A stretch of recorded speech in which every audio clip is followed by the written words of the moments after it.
Et Tov les Koulam, bonsoir à tous.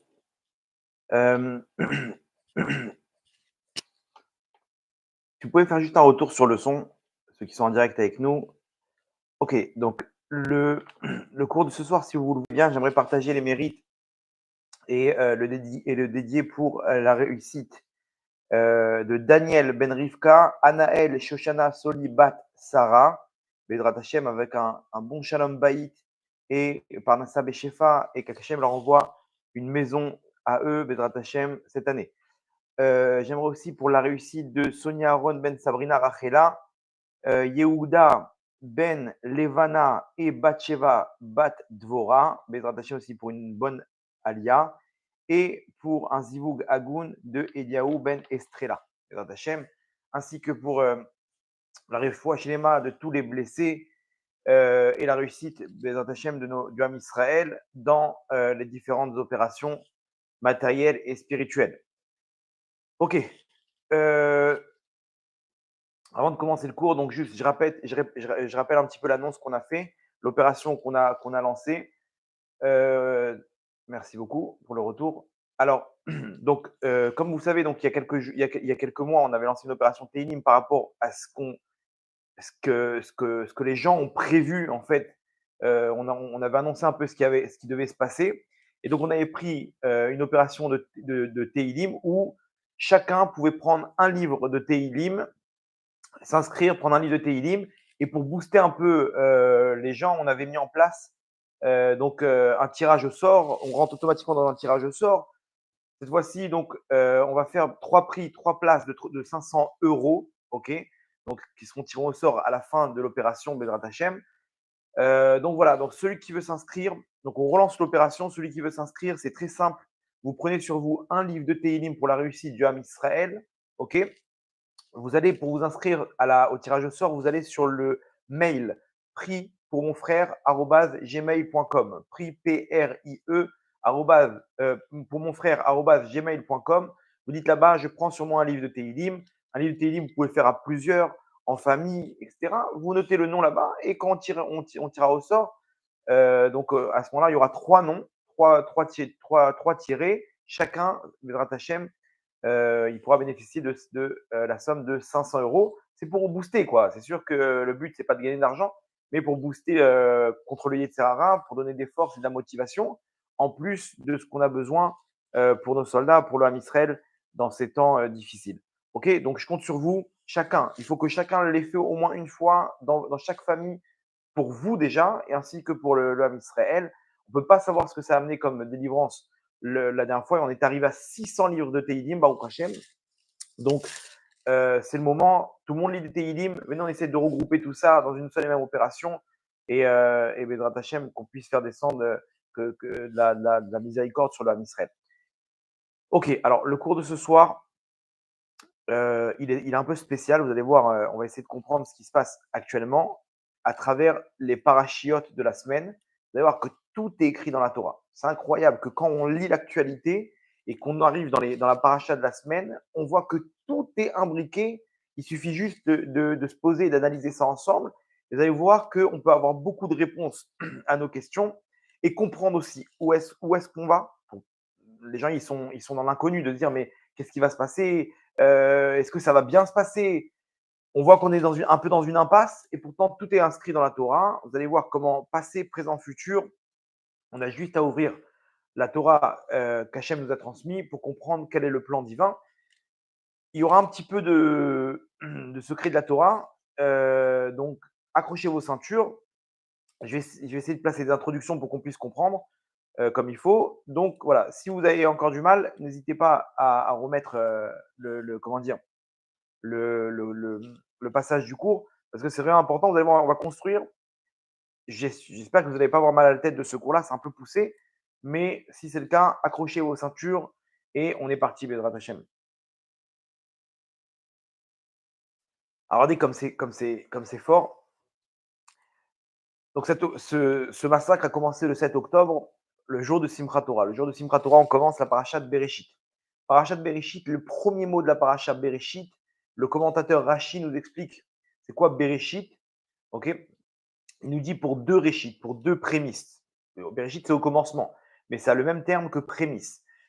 Pour deux prémices, Bereshit, Bet Reshit, Bet, c'est la valeur numérique de 2. Pour deux prémices, Bara Elohim et Hachem, il a créé le monde. Quelles sont ces deux prémices? Quand on scanne tout ce qui est écrit dans la Torah, il y a deux psukim, deux versets qui parlent de prémices. Le premier parle d'Israël, du peuple du Ham Israël. Le deuxième parle de la Torah.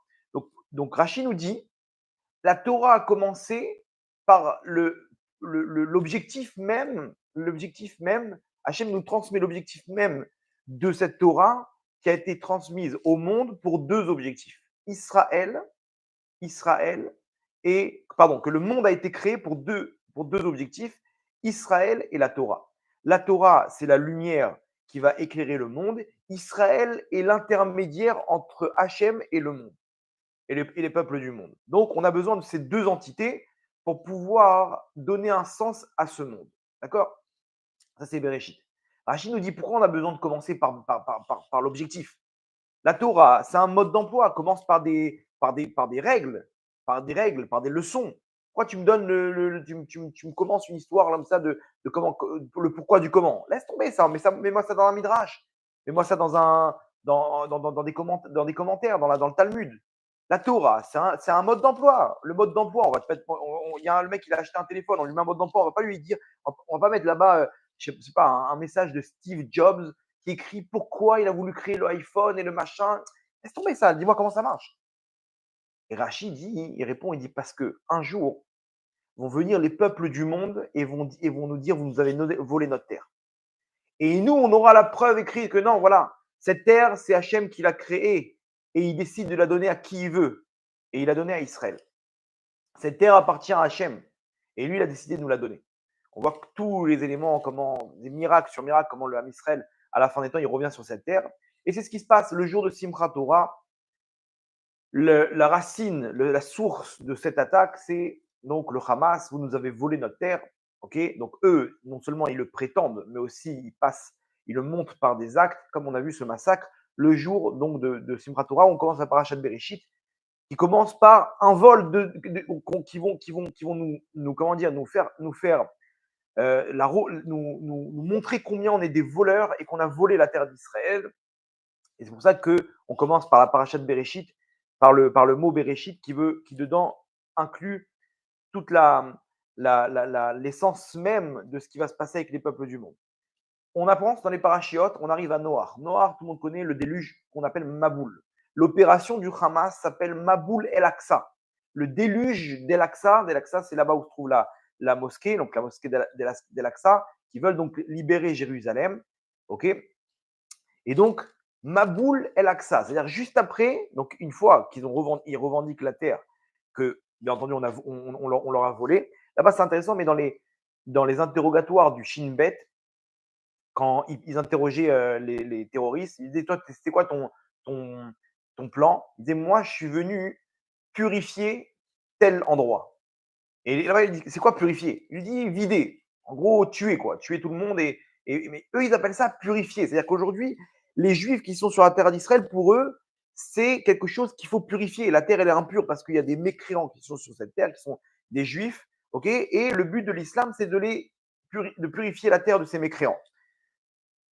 Là-bas, dans le Noach, on dit tout au début, comme ça, la terre a été détruite.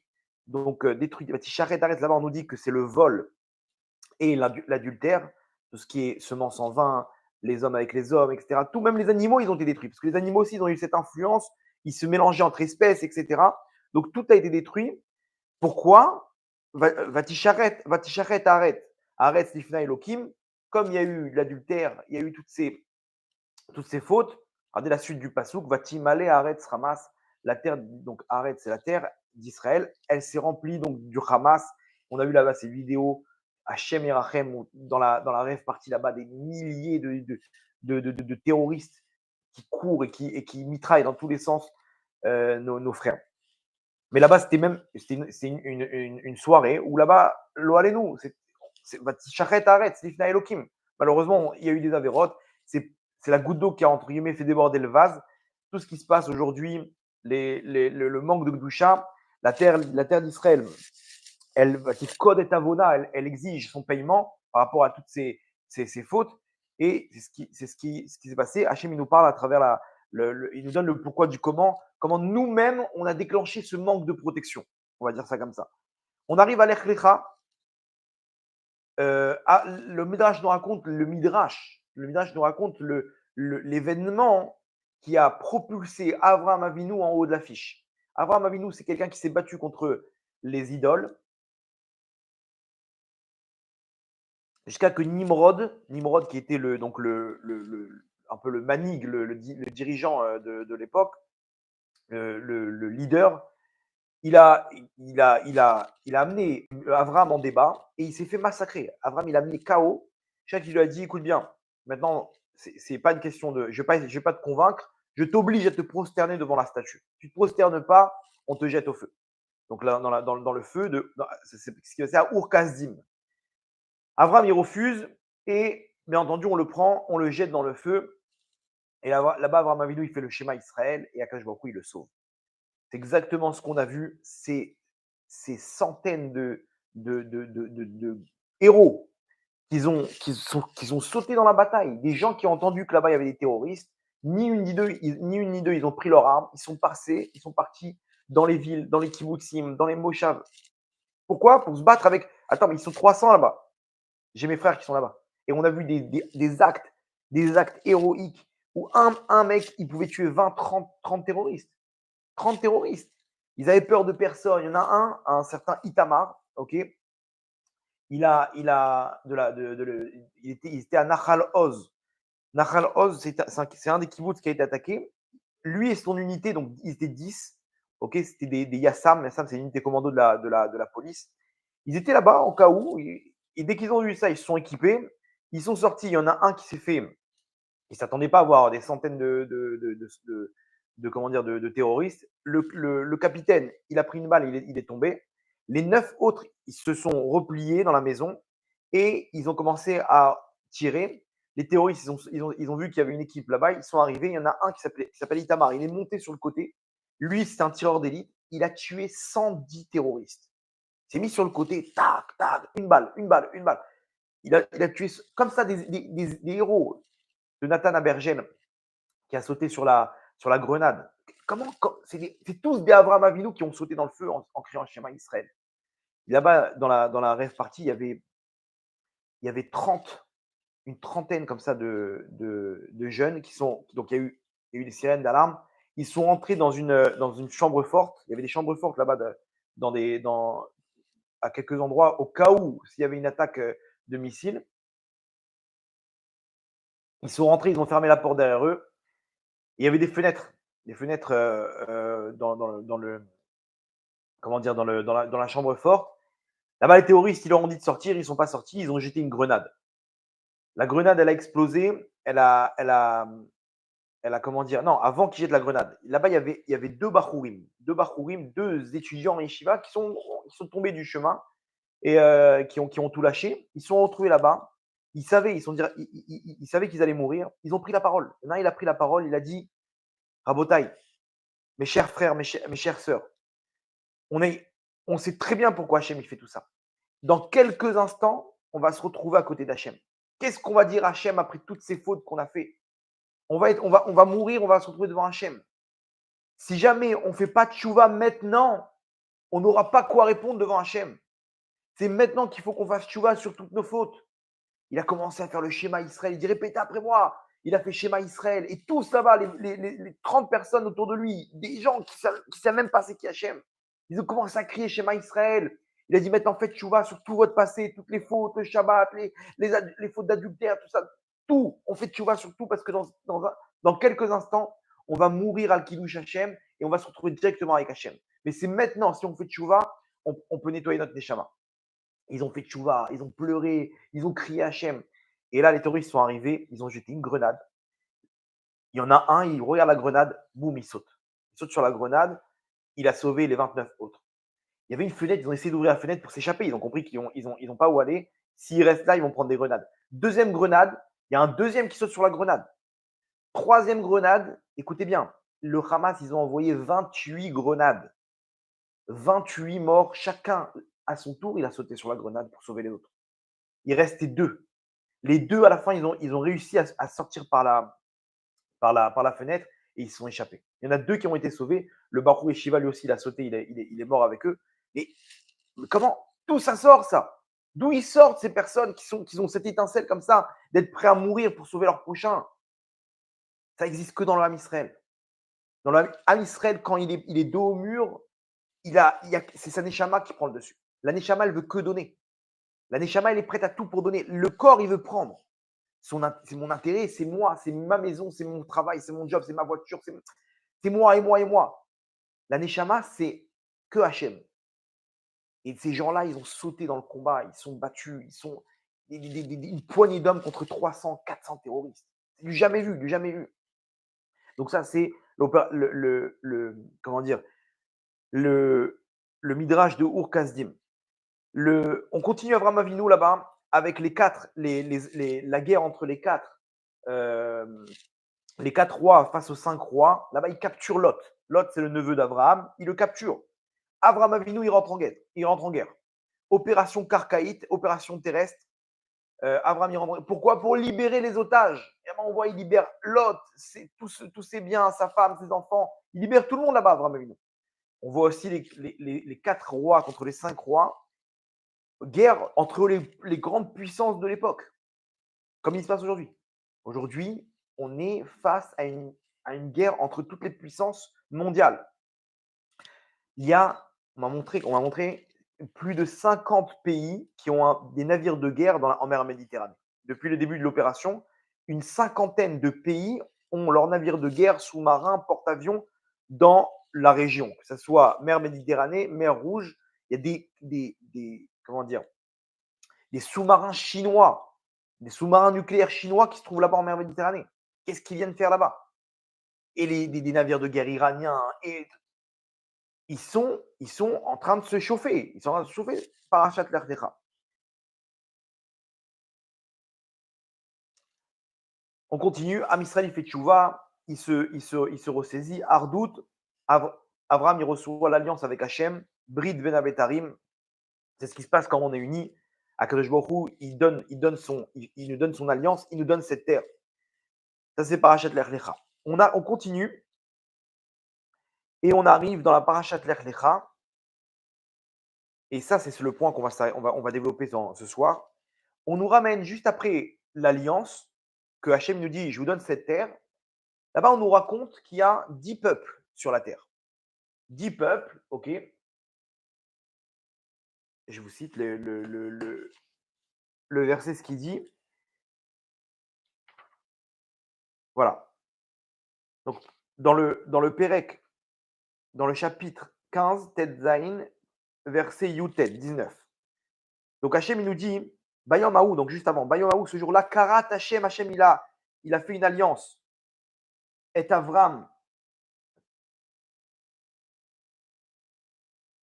Bayom Haou, Karat Hachem et Avram Berit, donc Hachem, il a fait avec Avram une alliance. Les morts en disant, les Aracha à ta descendance, Natatiet Aret Sazot, cette terre-là, Minahar Mitzraim, du fleuve d'Égypte, donc le Nil, Hadanar Agadol, Nahar Perat, le Frat.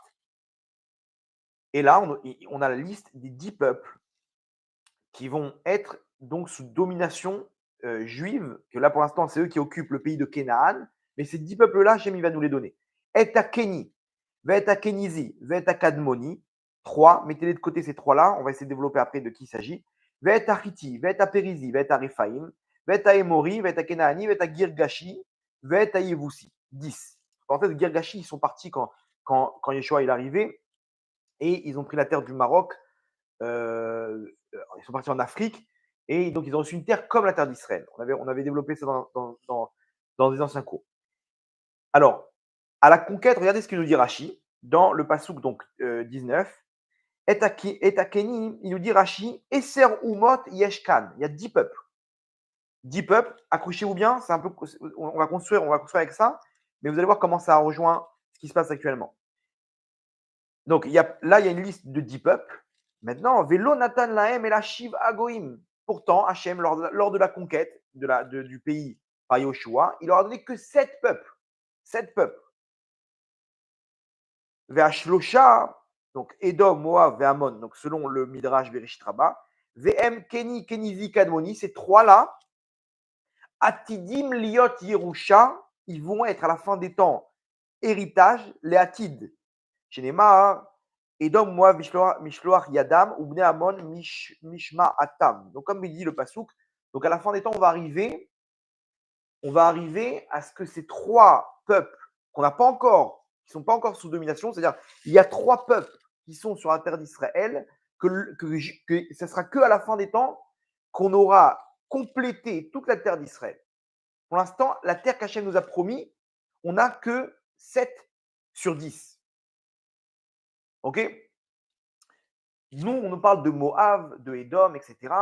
Aujourd'hui, ces peuples-là, on ne sait pas qui elles sont. On parle bien entendu de forces spirituelles comme Amalek. Amalek, c'est un peuple de base, mais c'est aussi une entité spirituelle. Cette entité spirituelle, elle peut chevaucher un peuple X ou un peuple Y. OK? Donc Moab, ça peut être à l'époque le vrai peuple de Moab, mais aujourd'hui, ça peut avoir une autre connotation. Aucun rapport, ce n'est pas du tout les descendants matériels. On a vu qu'Amalek, ça pouvait être, c'est une entité qui veut détruire le Ham Israël, quoi qu'il en soit, qui refroidit, qui refroidit. Ça peut être l'Iran, on a vu avec la Perse, Aman, qui était un descendant d'Amalek, comme ça peut être les nazis, qui n'ont qu'une idée en tête, c'est de détruire les juifs. Donc, quel rapport entre l'Allemagne et l'Iran? Bon, selon les trucs. Aujourd'hui, donc, vous allez voir ce qu'il dit le Harizal, c'est incroyable. Donc, à la fin des temps, on a ces trois peuples qui doivent être sous domination juive pour arriver comment dire, pour compléter toute la terre d'Israël qu'Hachem a promis à ses descendants, à la descendance d'Abraham. Laissez de côté, on va essayer de comprendre qui ils sont aujourd'hui, ok, par rapport à l'actualité, mais mettez ça de côté, on va faire arrêt sur image juste après. Je vous continue juste l'ordre des parachiotes, vous allez voir la suite des événements. Donc après, juste après, commence l'histoire entre Agar, qui est la servante d'Abraham, et la naissance donc d'Ishmaël, qui sont les musulmans. Et donc l'histoire avec Sarah et Agar, donc par rapport à l'histoire qu'on va aussi analyser, ça vient juste après. Juste après, vous allez voir que ce n'est pas pour rien, il y a un sens. Entre parenthèses, nous actuellement, on est dans cet épisode-là. Ok, on continue. La paracha de Vaïra, la paracha de cette semaine, donc là-bas, il y a la naissance de la royauté de David. C'est-à-dire que l'étape d'après, c'est que va sortir des événements actuels la naissance de la royauté de David. Ou le dévoilement du Mashiach, ou dans les mondes d'en haut, quelque chose qui va plus tard être la royauté de David, donc la venue du Mashiach avec la délivrance finale. Pourquoi? Donc on voit ça dans la paracha. On voit ça avec Lot. Lot et ses deux filles. Donc ils ont été donc Lot. Abraham, il savait que de lui doit descendre. De Lot, de cette force spirituelle que représente Lot dans les mondes, se coincer la Neshama de David Améler et de Shlomo Améler, son fils. C'est pour ça qu'Abraham, il intervenu dans la guerre pour libérer Lot, pour libérer donc Lot qui a été kidnappé. De Lot va descendre, donc on connaît l'histoire, il a été sauvé de Sodome. De lui, après, il pensait qu'il n'y avait plus le monde a été détruit. Ses filles, elles se sont dit quoi? Alors, il faut recréer le monde. On est obligé de se retrouver avec notre père pour pouvoir avoir une descendance. Elles l'ont fait boire et elles sont parties avec lui. Et de ces deux filles sont descendues le peuple de Moab et le peuple de Ammon. Moab, là-bas, Ruth est sortie de ce peuple-là. Elle s'est convertie. On va expliquer plus tard l'histoire. Et c'est donc, elle a eu un fils qui s'appelle Oved. Oved, il a eu un fils qui s'appelle Ishaï. Ishaï, il a eu David. David, il a eu un enfant qui s'appelle Shlomo. Shlomo, il s'est marié avec Naama, entre autres, qui vient de Ammon. Ammon, c'est l'autre peuple. Et donc, c'est de cette descendance-là ils ont eu Rechavam. Et donc, sa descendance jusqu'au Mashiach. Et donc, le futur roi, donc Melech HaMashiach, qui va diriger la Géoula Bekarov. Donc, de Ammon ou Moab descend spirituellement cette Neshama du Mashiach. Donc, quand est-ce que naît cette royauté? Dans la paracha de Vaïra avec l'épisode de Lot. Juste après, remarquez bien, juste après, on a l'épisode où Sarah renvoie Ishmaël. Sarah renvoie Ishmaël et dit à Abraham, Garesh et Tahama Azot. Ahama, c'est ce peuple. Elle n'a pas dit à Abraham, renvoie cet enfant, renvoie cet homme, renvoie ton fils, renvoie ce peuple. Comment ça, ce peuple? C'est qu'une personne. Là, dans la paracha de cette semaine, on voit il y a dans les mondes d'en haut, spirituellement, il y aura une action, une séparation entre Am Israël et Ishmaël. Entre Am Israël et Ishmaël. Où, de la même manière que Sarah, elle a influencé Abraham pour qu'il le renvoie, pareil, l'étape d'après, c'est qu'il y aura cette séparation avec Ishmaël. Et là, la cerise sur le gâteau, c'est la fin de la paracha Chaye Sarah. Donc, c'est dans 2 semaines. On va dire le lien entre la parachat Chaye Sarah et Toldot. Pourquoi? C'est-à-dire que ces 2 semaines-là où il y aura Chaye Sarah et Lot. Ok, Chaye Sarah et Toldot, pardon. Chaye Sarah et Toldot. Pourquoi dans ces 2 semaines-là, il y aura une grande délivrance pour l'âme Israël? Ok, parce que regardez ce que nous dit le Balatourim sur la fin de la parachat Chaye Sarah. À la fin de la parachat Chaye Sarah, ok, donc qui est la semaine prochaine, on nous ramène la descendance de Ishmaël. On nous ramène là-bas les princes de la descendance d'Ishmaël, etc. Hadad, Vetema, Yetour, Nafish, Vekedma, Elehem, Bene Ishmaël. Voici les enfants d'Ishmaël. Ok, 12 princes. 12 princes. Vele, Shenechaye Ishmaël. Et donc Ishmaël, il a vécu 130 ans, 137 ans, et il est mort. Et là, le dernier verset, il est incroyable. Vaishkenu Michavila, donc ces 12 princes-là, ils vont s'installer. Michavila ad Shur. Donc, c'est une province, ok, autour de la terre d'Israël. Ce serait dur d'aujourd'hui de mettre un nom précis sur cette province. Mais en tout cas, Michavila ad Shur, Asher al Pene Mitzraim, donc qui arrive jusqu'à l'Égypte. Boacha Ashura, ok, avec donc aussi Ashur. Je ne sais pas si vous vous rappelez le cours de la semaine dernière sur la Troisième Guerre mondiale, on avait ramené que Ashur, ça représentait Ishmaël. Alpene, donc ceux-là, Alpene Kol Echav, Ashura, Boacha Ashura, Alpene Kol Echav Nafal, devant tous ses frères, il va tomber. De qui on parle là? De qui tombe? Ok. Nous dit le Balatourim. Okay, le Balatourim nous dit c'est qui celui-là de tous ces 12 princes dans cette province que devant tous ses frères-là, il va tomber. Balatourim dit comme ça. Donc, on ne sait pas de qui on parle ici, ok, mais on nous dit qu'il va tomber.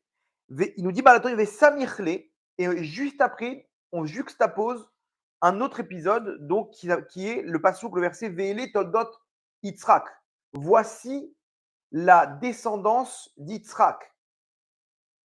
Donc, après que Ashur y tombe, voici la descendance d'Yitzhak. Nous dit quoi le Balatourim? Pourquoi on juxtapose les deux versets? On dit que lui, quand il tombe, voici la descendance d'Yitzhak qui est l'homme Israël. Pour nous dire quoi? L'Omar, pour nous dire chez Yipol Ishmaël, lorsque va tomber Ishmaël Be'achari Tayamim à la fin des temps, Azaï, alors Yitzmach ben David va se lever ben David chez Umitoldot Yitzhak qui est de la descendance d'Yitzhak. Donc on nous dit que ce Ashur, on ne sait pas de qui on parle. Balatourim nous dit tout ça, c'est le royaume d'Ishmaël. Quand Ishmaël il va tomber à la fin des temps, le verset qui suit, Ve'ele Toldot Yitzhak, c'est là que va se lever Mashiach ben David qui est de la descendance d'Yitzhak. Incroyable, ça c'est dans 2 semaines. Donc, comme ça chevauche la paracha de Toldot, voire dans 3 semaines. Ok, mais en tout cas, on est en train de vivre quelque chose qui est écrit noir sur blanc. Ok, maintenant on va faire un arrêt sur image, si vous le voulez bien. Après, il y aura, attention, une fois que le Mashiach va se dévoiler et tout, il y aura l'histoire avec Edom. Edom, c'est tout ce qui est Vrav, les peuples du monde américain, tout ça. On n'a pas terminé. Ishmaël, c'est la première étape. Après, il y a encore d'autres étapes. Mais déjà, ça sera un peu plus, comment dire, on y verra un peu plus clair par rapport à ce que la Torah nous enseigne. Ok. J'espère que vous suivez. On va construire maintenant sur ça. Maintenant, à faire arrêt sur image, rappelez-vous, on a ramené ce pasouk des 10 peuples. Et Akeni, Vet Akenizi, Vet Akadmoni. Ces 3 peuples-là, on ne sait pas qui ils sont. On sait qu'à la fin des temps, ils doivent tomber. Et c'est là que toute la terre d'Israël va appartenir au roi Israël. Et la suite, c'est l'épisode avec Agar, qui est donc la naissance d'Ishmaël. Ok. Alors regardez ce que nous dit sur ce pasouk-là le Harizal. Donc je cite l'Ikouté Torah du Harizal, Parashat Lech Lecha, sur le pasouk, qui dit comme ça. Il nous traduit le pasouk selon les secrets de la Torah. Ine Beret Israël Yesh Eser Umin. Voici qu'en Eretz Israël, il y a 10 peuples. Neged Yud Midot Shebagdusha, contre les 10 mesures qu'il y a dans la Gdusha. Dans la Gdusha, vous savez qu'il y a 10 midot, il y a 10 sphères célestes, qui sont Chorma, Bina, Da'at, ce sont les sphères, les sphirotes. Vous savez que je vous explique plus en détail. Ok, moi je me comprends, mais en fait, comment ça marche? La lumière des mondes d'en haut, elle descend par un canal, par des canaux qui sont à l'image d'un homme. Ok. C'est-à-dire que nous, quand on dit que Hachem, il a créé le monde à l'image de l'homme, ok, que l'homme a été créé à l'image de Dieu, parce à l'image des mondes d'en haut. Dans les mondes d'en haut, c'est à l'image d'un homme que les lumières, elles se matérialisent. Ok, donc c'est pour ça que nous qui recevons cette lumière, on a la forme d'un homme. Vous avez compris? Donc nous, pourquoi on a des bras, une tête, des jambes, etc. Parce que dans les mondes d'en haut, c'est comme ça que la lumière, elle se diffuse. Donc, on a 10 midot, 10 sphères, qui sont Chorma Binadat. Ce sont les lumières qui sont dans ce qu'on appelle dans le cerveau. Chorma Binadat. Chesed, bras droit. Gvura, bras gauche. Tiferet, le corps. Netzach, jambe droite. Od, jambe gauche. Yesod, Malchut, c'est la brite. Ok. On nous dit qu'en Eret Israël, il y a 10 peuples qui sont face aux 10 forces de la Gdusha, qui sont ceux que je vous ai dit et je vous ai expliqué maintenant. Ou Kenegdam, dans ces 10 forces de la Gdusha, Yesh Gam Ken Baklipa. Il y a dans les forces du mal les mêmes 10 sphirotes, Chachma, Bina, mais des forces du mal. Donc il y a un parallèle entre les forces du bien et les forces du mal en Israël, dans la terre d'Israël, sur ces 10 sphères célestes. Sheva Mehem Shem Tartonim, donc les 7 sphirotes qui sont donc en dessous, là, il y a les 3 du cerveau et les 7 d'en dessous. Yachlou Israël Yerbosh. Israël, matériellement, quand ils ont conquis la terre d'Israël, automatiquement, spirituellement, ils ont conquis aussi ces 7 lumières spirituelles qui correspondent au corps à part la tête. C'est bon jusque-là? Très bien. Aval, mais à Klipot, chez M. Neged, Gar Shelo, donc les guillemets rishonim, les 3 premières, c'est-à-dire les Chochma Binadad, dans les Klipot, ça, ces 10 lumières-là, elles sont encore dominées par ces 3 lumières-là de la tête, elles sont encore dominées par les Klipot, par les forces du mal. On n'a pas réussi encore à les atteindre. Lo Yachlou, ils ne peuvent pas les conquérir. Pourquoi? Chez M, clipotes, Dakot, Béoter, ce sont des clipotes des forces du mal qui sont très, très, très fines, dans la mesure où c'est pas si facile, quoi. Il y a un travail de fond à fournir pour conquérir spirituellement et matériellement. Vegdolot, c'est des grosses clipotes puissantes. VM, Kenny, Kenizi, Kadmoni. Ces 3 peuples-là, en fait, ce sont des noms de clipotes qui sont à l'image de Chorma, Bina, Da'at, qu'il y a dans les forces du mal. Ok? Bon, là, il explique pourquoi Kenizi, c'est la Bina, Kenny, c'est la Bina, Kenizi, c'est la Chorma, et Kadmoni, c'est Keter. Keter ou Chabad, ça dépend d'où on se place, mais en tout cas, c'est presque pareil. Ok?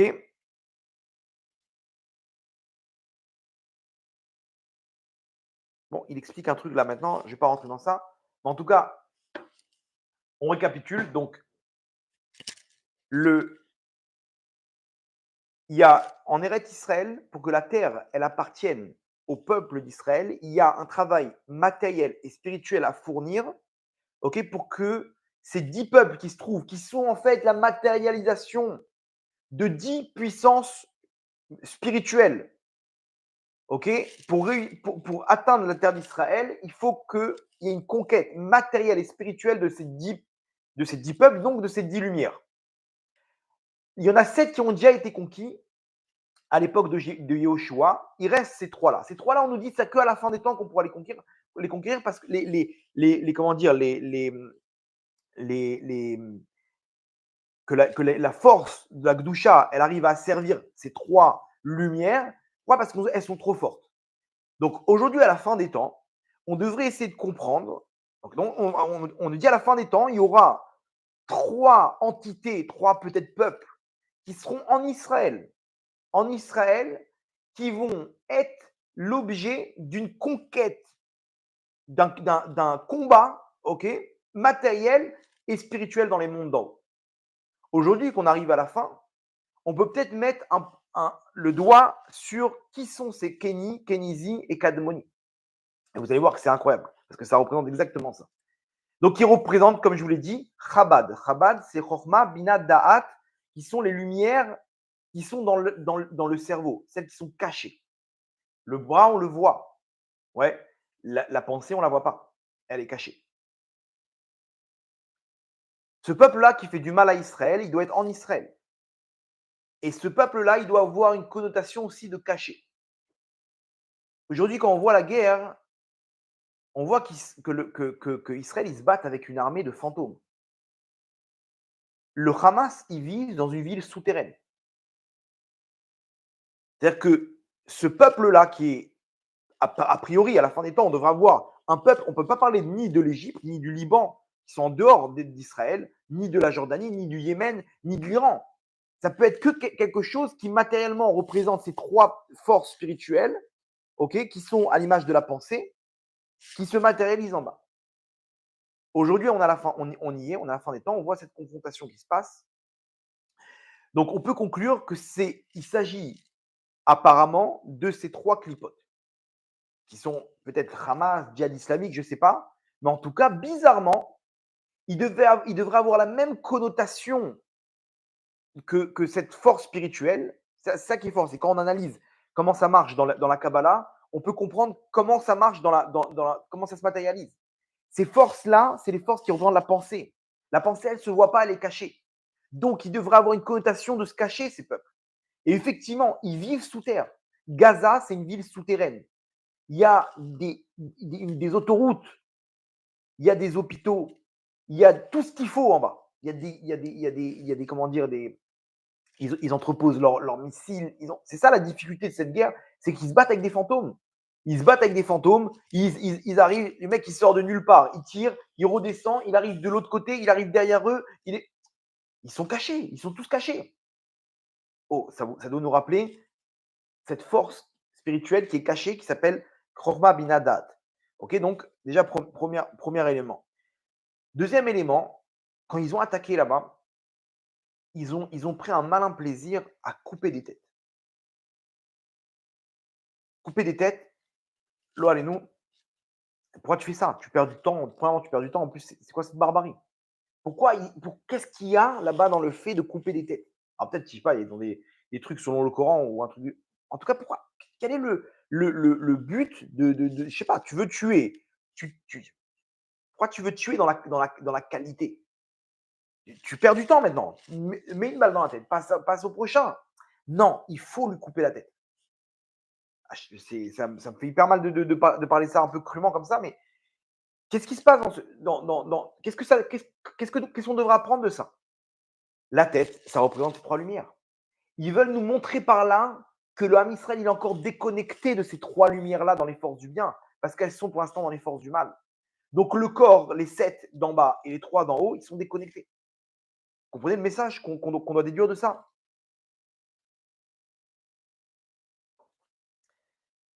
Nous, pourquoi de là va découler la naissance de la royauté de David? Parce que c'est ce qui nous manque au Ham Israël aujourd'hui, de faire descendre le Da'at. Le Da'at qui fait partie de ces lumières-là, qui est à l'image de Moshe Rabbeinu, que Moshe Rabbeinu, il est à l'image du Mashiach qui va libérer le Ham Israël, comme ça s'est passé en Égypte. Il nous manque le Da'at. Le Da'at. Le da'at qui est représenté par cette lumière-là, qui sont les pensées. Qui sont les pensées. OK. Donc, ces 3 clipotes-là, elles doivent tomber à la fin des temps. Et remarquez bien que jamais, jamais, ils ont réussi à les faire tomber. Il y a eu des opérations. Il y a eu des opérations et on n'a jamais réussi à en découdre. Attends, des guerres, il y en a eu. OK? Il y en a eu. Normalement, je sais pas, on a vu la guerre de Kippour, la guerre de 6 jours, ça a duré 6 jours. Là, ça fait une vingtaine d'années qu'on est tout le temps des opérations. On arrive, ils rentrent l'armée, ils rentrent, ils ressortent. 2, 3 ans plus tard, ils sont remis sur pied. On voit qu'on a du mal matériellement à en découdre. Vous voyez qu'il y a quelque chose qui bloque. Le blocage, il est spirituel. Aujourd'hui, j'ai l'impression en tout cas qu'on y est.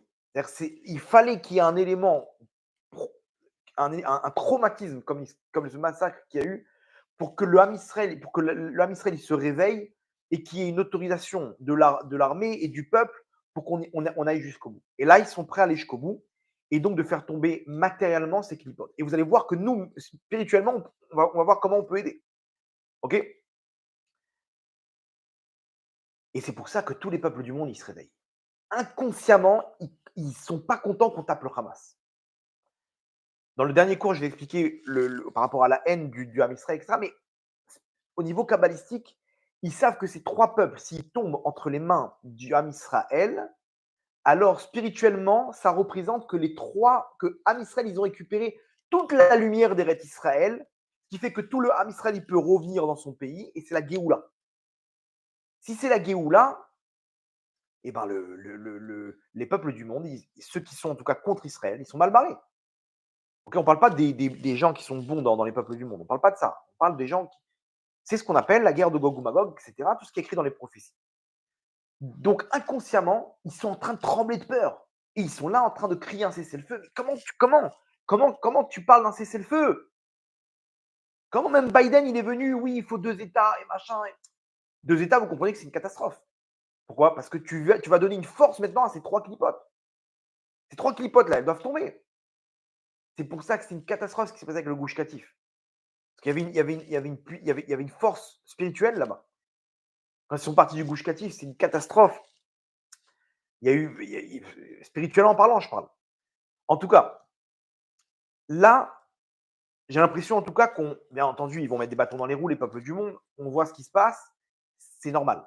Inconsciemment, ils ressentent comment dire, ils ressentent la fin. Ils ressentent qu'Israël, ils sont arrivés là, ils sont devant la ligne d'arrivée et que de là va naître la royauté du Mashiach et que c'est pas bon pour eux. C'est pas bon pour eux parce que ça met tous leurs plans en l'air. Alors maintenant, comment nous, on doit intervenir? OK, donc là, j'espère que vous avez compris, OK, comment ça marche. C'est explicite dans le Harizal, ce qui doit se passer à la fin des temps.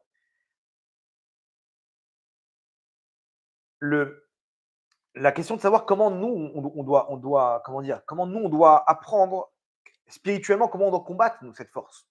Moi, j'aimerais bien, me battre, mais vous avez compris, il y a 2 entités. Il y a spirituellement et matériellement. Il y a ce qu'ils sont en train de faire les soldats. Donc bon, si tu es dans Golani ou Tsan Khanim, vas-y, n'aie pas peur, tu as Hachem avec toi, tu as la Shekhinah, on prie pour toi et on va faire ce qu'il faut. Mais nous, qu'est-ce qu'on peut faire à part lire des Tehillim, à part étudier, donner de la tzedaka, et cetera? Comment nous, on peut intervenir? Alors là, il faut expliquer comment ça marche l'histoire des clipotes, OK, pour savoir comment elles perdent leur force et qu'elles tombent. Vous allez voir qu'il y a des actions qu'on peut faire. Ces actions-là, elles nous permettent de faire tomber la clipa, la force spirituelle négative. Et ces actions-là, il faut qu'elles soient en correspondance avec la clipa. Il y a des actions qui vont attaquer tel type de force du mal et d'autres actions. Donc, si on arrive à identifier cette force du mal comme on l'a fait maintenant, on va pouvoir savoir qu'est-ce que nous, on doit faire. Alors d'abord, comment ça marche? Je vous fais une petite introduction. J'espère que vous êtes avec moi, vous me suivez. Je sais que c'est compliqué, mais je vous ai prévenu, accrochez votre ceinture. Si vous n'arrivez pas à comprendre, allez au mikvé et réécoutez le cours. Parce que c'est peu que des fois, c'est trop spirituel, quoi. En tout cas, on continue. L'introduction, comment ça marche, en fait, les clipotes, les forces du mal, les forces du bien, comment faire tomber une clipate. Quand on va comprendre comment ça marche, on va pouvoir savoir comment agir. Pour ça, il faut comprendre qu'est-ce qui s'est passé lors de la faute d'Adam Arishon. Souvent, j'ai expliqué comment ça marche, je répète. Quand Adam Arishon, le premier homme, il a fauté, le premier homme, il a fauté. Euh, il y a les étincelles qui se trouvaient, les étincelles spirituelles qui composaient l'âme de Adam Arishon. Elles, sont, elles se sont dilapidées, elles ont explosé et elles sont tombées dans les mondes d'en bas, qui sont les forces du mal. Ok, donc on appelle ça la Jvira Takelim. Il y a eu comment dire, la faute, elle a engendré que les étincelles de l'âme même de Adam Arishon, elle s'est explosée en plusieurs étincelles. Il y a une partie qui est restée chez lui et une autre partie qui est descendue dans les mondes d'en bas. Okay, les mondes d'en bas, elles tirent leur vitalité de ces étincelles saintes, de ces Nitzotzot Akdoshim de Adam Arishon. Okay, qui a été à l'origine de la faute? Le Nachash, le serpent. Nachash, entre parenthèses, à Kadmoni. Kadmoni, vous vous rappelez Kenizi, Kadmoni. Okay, il y a peut-être un lien par rapport à la fin des temps, par rapport à la faute d'Adam Arishon par le Nachash à Kadmoni. Nachash, c'est la même valeur numérique que Mashiach. Pourquoi? Parce que l'élément spirituel qui va s'occuper de réparer la faute engendrée par le Nachash, okay, c'est le Mashiach. Donc c'est pour ça que la naissance du Mashiach, de la royauté d'Hachem, divine, elle va naître quand on aura fini le travail de récupérer les étincelles, okay, dont celle de la fin des temps, qui sont ces trois peuples-là. Maintenant, chaque fois que l'âme Israël il se trouve en exil dans un pays, là-bas, les actions qu'ils vont faire, qui sont tout simplement les accomplissements des préceptes de la Torah, vont engendrer la récupération des étincelles jusqu'à que cette force négative spirituelle se retrouve vidée d'étincelles et donc le pays tombe. Et on a vu que chaque fois qu'un pays avait une force, donnait une puissance mondiale, il y avait là-bas des juifs qui se trouvaient, qui ont fait le travail qu'ils devaient faire, ils ont souffert, ils ont réparé, ils ont récupéré l'étincelle, ils sont sortis, alors ou de gré ou de force, malheureusement, et le pays est tombé. L'Égypte, premièrement, c'était la première puissance mondiale. Juste après que les Israël ils sont partis, ils sont tombés. Il y a eu l'histoire avec le Portugal, première puissance mondiale, ils ont fait les inquisitions, ils ont renvoyé les Juifs, ils sont tombés. L'Espagne, pareil. Italie, pareil. Russie, tous les pogroms avec les Cosaques, etc., ils ont viré les Juifs, ils ont tué les Juifs, ils sont tombés. L'URSS, c'était une puissance. Les Juifs sont montés en Israël, ils sont tombés. Comment dire? Allemagne, première puissance mondiale, ils conquittent toute l'Europe, etc. Les Juifs, ils ont tué tous les Juifs là-bas, ils sont tombés. Aujourd'hui, quelle est la puissance numéro 1 au monde? États-Unis. C'est là où il y a le plus grand rassemblement de Juifs au monde, après Israël. Donc, on est dans une phase où les étincelles, on les récupère et donc la force, elle tombe. Il y a donc des accomplissements à faire qui vont comme un aimant attirer les étincelles sur un échama de la personne. Et lorsque cette personne-là monte en Israël ou qu'elle part, elle monte avec ses étincelles et donc la clipa, elle tombe. D'accord?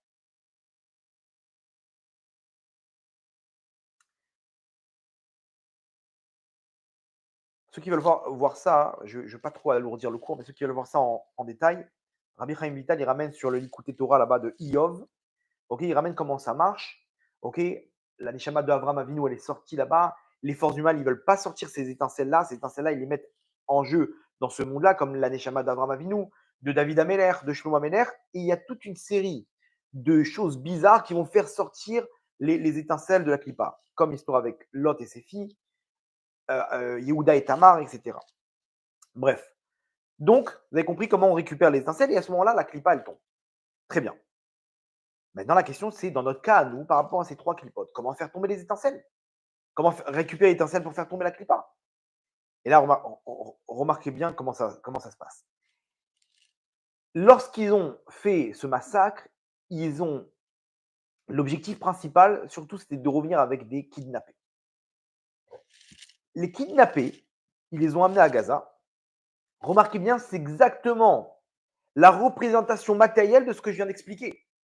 C'est qu'un des objectifs de l'opération de l'armée israélienne, c'est de récupérer les kidnappés. Les kidnappés, c'est quoi? C'est ce qu'on a expliqué, c'est des étincelles qui sont coincées dans les forces du mal, que nous, spirituellement, on libère. C'est-à-dire que nous, dans des actes qu'on fait spirituellement, on fait des opérations de sauvetage de kidnappés. Aujourd'hui, Hachem, il nous montre combien ce qui est en train de se passer maintenant, c'est ni plus ni moins que ce qui est en train de se passer dans les mondes d'en haut. Lorsque Tsahal opère pour faire des opérations de sauvetage des kidnappés, et je vous le dis, ce n'est pas officiel du tout, mais il y a plus d'une vingtaine de kidnappés qui ont été sauvés. C'est officieux. Ils ont fait une erreur de dévoiler le premier kidnappé, la fille qui a été libérée. À cause de ça, le Hamas, ils ont compliqué les choses pour les futurs kidnappés. Donc là, maintenant, il y a une vingtaine de kidnappés qui ont été libérés, ok, mais ils préfèrent ne pas les officialiser encore. Bien entendu, ces Neshamot, elles sont tombées là-bas, et sûrement que quand on les retire, ça veut dire que spirituellement, on est en train d'opérer cette opération qui va faire tomber la force du mal. Ok. Bien entendu, ça doit être des très grands Neshamot, ceux qui sont là-bas. Des Neshamot qui correspondent, qui sont des Neshamot claliques du Ham Israël, que lorsqu'on va les retirer, elles ont un rapport avec Gaza, avec cette clipa, et donc voilà. Donc Hachem, il nous montre, mes enfants, agissez maintenant, parce que ce qui se passe matériellement, c'est ni plus ni moins qu'un appel de phare pour nous expliquer ce qui se passe dans les mondes d'en haut. Vous avez compris là l'analyse incroyable qu'on est en train on est en train de comprendre, grâce à l'actualité, qu'est-ce qui se passe dans les mondes d'en haut. C'est un parallèle. Vous avez compris que c'est un parallèle entre les mondes d'en haut et les mondes d'en bas. Ce qui se passe en bas, ça agit avec ce qui se passe en haut. Ce qui se passe en haut, ça agit avec ce qui se passe en bas. Nous, on peut intervenir en haut. Et nos soldats en bas. Maintenant, on peut leur donner des forces pour libérer les kidnappés et pour faire tomber les clipotes. Et s'ils font tomber les clipotes, automatiquement, ils gagnent la guerre. Donc là, c'est incroyable. Maintenant, venons en analyse. Rappelez-vous, cette clipa, c'est quoi cette caractéristique? La caractéristique de cette clipa, on a dit, ces trois lumières de Chabad, Chorma, Binadat, qui correspond à la pensée, ce qui est caché. Dans les forces du bien, qu'est-ce qui est caché? C'est simple, vous allez voir, c'est juste incroyable. Si vous voulez ne pas tomber de votre chaise, raccrochez votre ceinture, je vous en prie, parce que ce ridouche-là, il est incroyable. Il y a une chose, un élément dans la Torah qui est caché, c'est ce qu'on appelle les secrets de la Torah, la Kabbalah, le Zohar. Lorsqu'on étudie le Zohar, lorsqu'on étudie la Kabbalah, les secrets de la Torah, automatiquement, on fait tomber cette clipa de Gaza. Pourquoi? Quel rapport? Les secrets de la Torah, on appelle ça Sod. Sod, c'est le secret. Secret, c'est caché. Rappelez-vous qu'il doit avoir la même connotation de quelque chose qui est caché de l'œil. Sod, c'est un secret, donc c'est caché. Quand vous prenez les lettres qui viennent après le mot Sod, donc on a le Samer. La lettre qui vient après, c'est le Ain. Après, on a le Vav. La lettre qui vient après, c'est le Zain. Donc Ain, Zain. Et le Dalet de Sod, la lettre qui vient après, c'est le He. Donc, on obtient le mot Aza. Aza qui veut dire en hébreu Gaza. C'est-à-dire pour te dire que lorsque tu étudies le Sod, tu étudies les secrets de la Torah, qui, entre parenthèses, correspondent à la pensée Rabat, c'est les lumières les plus hautes qui sont représentées par l'étude des secrets de la Torah, et la chassidoute aussi compris. Quand tu étudies ça, tu adoucis les lettres qui viennent après, qui sont Aza, qui sont cette clipa qu'on a compris à la fin des temps qui doit tomber. C'est-à-dire que nous, spirituellement parlant, lorsqu'on étudie les secrets de la Torah, la chassidoute, le Zohar, en lecture du Zohar, on fait tomber cette clipa de Haza. Le Sod, qui est cette lumière, qui est les secrets de la Torah, cette lumière qui est cachée, elle fait tomber la lumière des forces du mal qui est cachée, qui correspond à Chabad des forces du mal. C'est incroyable. C'est incroyable. Ça veut dire, première conclusion, messieurs, là je m'adresse d'abord aux hommes, on va voir les femmes ce qu'elles peuvent faire. Bien entendu, les femmes, elles peuvent lire aussi le Zohar, surtout le Hydra Zuta. Je dis le Hydra Zuta, c'est le cœur du Zohar. On a fait une chaîne dans les groupes. On a fait une chaîne dans le groupe de Noah, celle qui gère les groupes. Vous savez quoi, je vais quand même vous donner le numéro du groupe pour ceux qui veulent s'inscrire. Excusez-moi. On a fait un groupe où là-bas, on a fait une chaîne de lecture de Hydrazuta. Le numéro, donc c'est un numéro israélien du groupe, c'est le 050 972 55 15. 050 972 55 15. Ceux qui veulent participer avec nous à cette chaîne donc de Hydrazuta, ou tout simplement vous prenez le Zohar, vous lisez, ok? Alors à ce moment-là, on fait tomber cette clipa. cette étude des secrets de la Torah, il faut comprendre qu'on doit prendre sur nous maintenant quelques minutes par jour d'étude, de lecture du Zohar, ok, pour pouvoir faire tomber spirituellement cette force dans les mondes d'en haut. Tous les Mekoubalim aujourd'hui, ils sont en train de crier, étudier, lisez le Zohar. Le Zohar et le Zohar, le Rav Shmueli, le Rav Hadès, tous les tzadikim aujourd'hui ils disent, je vous en supplie, quand vous étudiez les secrets de la Torah. Je vous avais dit qu'on est en train de mettre en place un Beth Midrash, ok. Et on va essayer de mettre des cours supplémentaires en ligne, Bezrat Hashem, dont des cours de Zohar ou des cours de secrets de la Torah. On fera, Bezrat Hashem, un appel, mais en tout cas, ceux qui veulent participer avec nous pour diffuser tout ça, vous êtes les bienvenus. Vous êtes les bienvenus. On donnera les détails plus tard, Bezrat Hashem, mais en tout cas, vous pouvez dès maintenant sur le site tovhashem.com, ceux qui veulent participer avec nous, ok, et donnez vos idées. Il y a aussi, Bezrat Hashem, comment dire, Tikkunim Chadashim du Ramchal.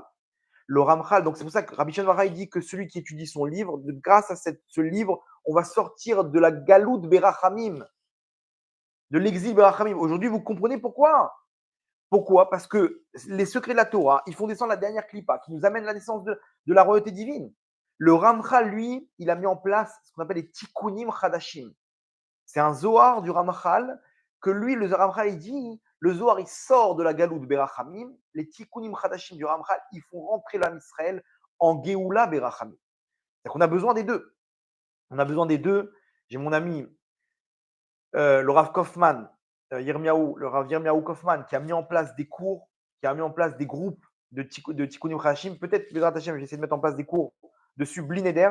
Il y a des projets. Mais en tout cas, de votre côté déjà, vous pouvez le faire, l'étude des secrets de la Torah. C'est premièrement l'étape qui peut faire tomber, ramener les étincelles et qui peut faire tomber cette clipa et matériellement ramener nos frères.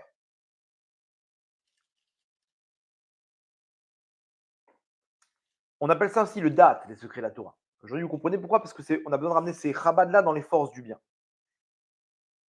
Bien entendu, avant de passer aux femmes, alors, ce qu'on peut comprendre de ça, bien entendu, dans les secrets de la Torah, donc ça fait référence à la pensée. L'étude de la Torah, ça fait référence à la pensée.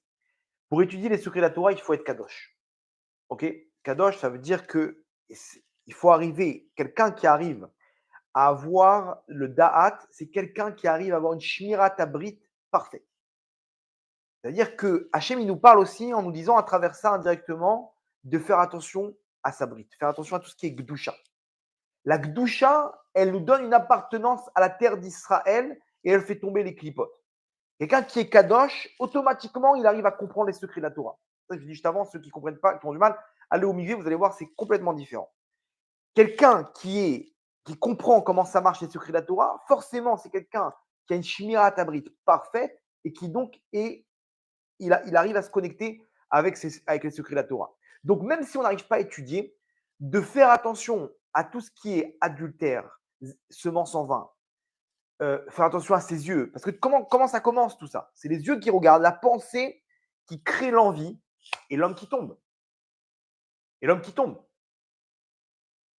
Donc, le lien par rapport à tout ça, ceux qui veulent aider à libérer les kidnappés, à ramener les étincelles, Gdusha. La Gdusha, c'est un élément essentiel, où chacun il doit se dire, je ne peux pas trahir mes frères. Je ne peux pas trahir mes frères, il faut que je fasse attention à mes yeux, il faut que je fasse attention à ma bride, il faut que je fasse attention à mes pensées. Maintenant, on est tous au combat à Rabotai. Le Rav Hadès, il a dit, aujourd'hui, le Rav Hadès, Rav Yaakov Hadès, qui est un des plus grands Mekoubanim de la génération. Ceux qui veulent le voir, il est au Kotel, il dort au Kotel, il est H24 au Kotel, sans arrêt, il fait des actions, il sait tout ce qui se passe dans les mondes d'en haut. Il dit, les gens, s'ils savaient quelle guerre il y a en ce moment dans les mondes d'en haut, ils deviendraient fous, les gens. Là, nous, on est tranquille, on fait notre vie, on boit notre café, notre truc, notre machin. Dans les mondes d'en haut, c'est la guerre. Quand une personne, elle fait attention à ses yeux, elle fait attention à sa bride, elle fait attention à sa bouche, elle étudie, elle envoie des munitions, elle bombarde dans tous les sens. Les téilim, les machins, on est en pleine guerre spirituelle, pleine guerre matérielle. On ne se rend pas compte. On ne se rend pas compte de ce qui se passe maintenant dans les mondes d'en haut. C'est une guerre. Et on le voit, on est dans une impasse. Il y en a qu'un qui va nous sortir de cette impasse, c'est le Mashiach. Même ceux qui sont aujourd'hui dans les hauts placés, dans les hauts gradés, ils peuvent vous dire on est dans une impasse. On ne sait pas comment sortir de là, on est obligé d'aller jusqu'au bout. Et jusqu'au bout, c'est des mois et des mois de guerre, c'est des victimes, Chas Shalom. Là, il y a un deuxième front qui s'est ouvert avec le Yémen. Vous savez, c'est quoi le Yémen? C'est-à-dire qu'Israël, ils ne vont pas laisser se faire bombarder comme ça. Un matin, on va se réveiller, on va entendre qu'Israël, ils ont bombardé à base de missiles balistiques le Yémen. Et là, on rebelote les pays, les nations du monde, et le Yémen, ils vont riposter, et dans le monde, le monde arabe, il va dire non, ils tuent nos frères là. Il y aura un réveil encore plus grand. On n'a pas terminé. Et le Hezbollah, c'est une histoire d'heures. Ils ont mis un ultimatum, le Hezbollah, vendredi. Vendredi, si Israël ne sort pas de la bande de Gaza, on rejoint nos frères. Hamas, Iran. Comment? On est dans une impasse, Rabotai. Il n'y en a qu'un qui va nous sortir de cette impasse, c'est le Mashiach. Venons lui donner des forces. Aujourd'hui, on a compris comment ça marche. C'est-à-dire que, oui, Shabbat, surtout la Gdusha. Surtout la Gdusha. La Gdusha dans les actes, dans les paroles, avec le limoud des secrets de la Torah. C'est ça qui nous connecte à Hachem, c'est ça qui nous connecte à notre terre, c'est ça qui fait tomber les clipotes et qui ramène nos kidnappés, qui protège nos frères sur le front. Ça, c'est pour les hommes. Les femmes aussi, elles peuvent étudier le Zohar. Enfin, il n'y a pas d'étude, le Zohar, c'est plus une lecture, il y a une étude. Mais on va dire que par rapport au niveau qu'on a, il vaut mieux lire du Zohar, surtout à Drazouta, comme je vous ai expliqué, en plus des Teilim. Ça ne doit pas remplacer nos prières.